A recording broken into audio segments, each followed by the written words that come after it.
Magandang araw. Ako si April Vanessa S. Gascon at sa araw na ito, aking tatalakayin ang aking midterm examination sa asignaturang verbal at di-verbal na komunikasyon.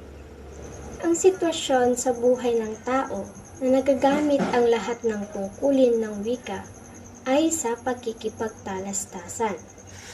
Sa pakikipagtalastasan, dito ay nagkakaroon ng pagpapalitan ng ideya ng dalawa o higit pang tao habang tinatalakay ang iba't ibang issue. Ang may uugnay kong modelo ng komunikasyon sa sitwasyong aking naibigay ay ang modelo ni Wilbur Schramm. Si Wilbur Schramm ay tinaguri ang Father of Communication Study na nagbibigay ng emphasis sa encoding at decoding. Ang modelong ito ay nagpapakita ng two-way process of communication sa pagitan ng tagapagpadala at tagatanggap, o mas tinatawag na encoder at decoder.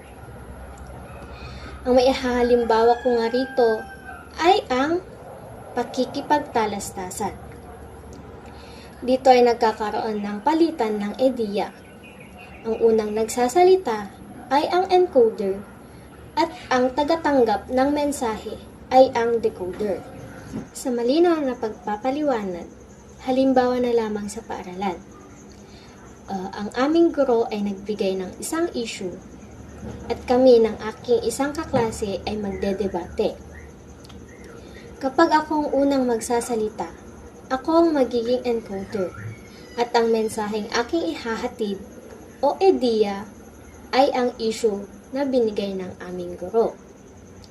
At ang magsisilbing encoder ay ang aking kaklase. Ang modelo ng komunikasyon na aking maiuugnay sa aking personal na buhay ay ang modelo ni Aristotle. Ang modelong ito ay mayroong speaker o tagapagsalita, ang mensaheng ihahatid, ang audience o tagapakinig, at ang epekto nito sa mga nakikinig.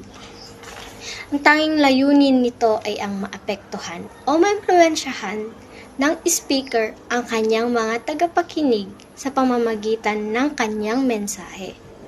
At sa modelong ito, may uugnay ko ang aking personal na buhay bilang isang estudyante sa pamamagitan ng pagre-report o reporting.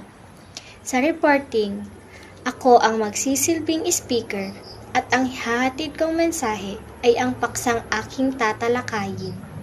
Ang aking mga kapwa mag-aaral naman ang magsisilbing audience o tagapakinig at ang epekto nito sa kanila ay magkakaroon sila ng background patungkol sa aking paksa. Ngayon, dumako naman tayo sa kahalagahan ng komunikasyon sa kabuuang buhay ng tao. Una, sa personal, ang maayos na komunikasyon ay nagpapabuti ng relasyon ng isang tao sa kanyang sarili at nagbibigay daan sa pag-unawa sa sariling pangangailangan. Pangalawa, ang maayos na komunikasyon sa pinansyal ay nagpapabuti sa pag-aayos ng pinansyal na mga aspeto tulad ng pagbabudget at pagsasagawa ng mga financial plans. Pangatlo, sa emosyonal na aspeto, sa pamamagitan ng komunikasyon, ang mga tao ay nagkakaroon ng pagkakataon na maipahayag ang kani-kanilang mga damdamin. Pang-apat, ang komunikasyon sa intelektual na aspeto ay nagpapabukas sa pintuan para sa pag-aaral, pagsusuri, at pagpapalaganap ng kaalaman. Panglima naman, ang komunikasyon ay mahalaga sa sosyal na aspeto sapagkat ito ay nagkakaroon ng maayos na pakikipag-ugnayan sa ibang tao at nagpapabuti sa samahan. At ang panghuli, sa aspetong espiritual, ang komunikasyon ay nagbibigay daan sa pagpapahayag ng mga paniniwala, pagmamahal sa Diyos, at pagtuklas ng kahulugan sa buhay. Sa kabuuan, Ang komunikasyon ay ang pundasyon ng masusing pag-unlad ng tao sa lahat ng aspeto ng buhay.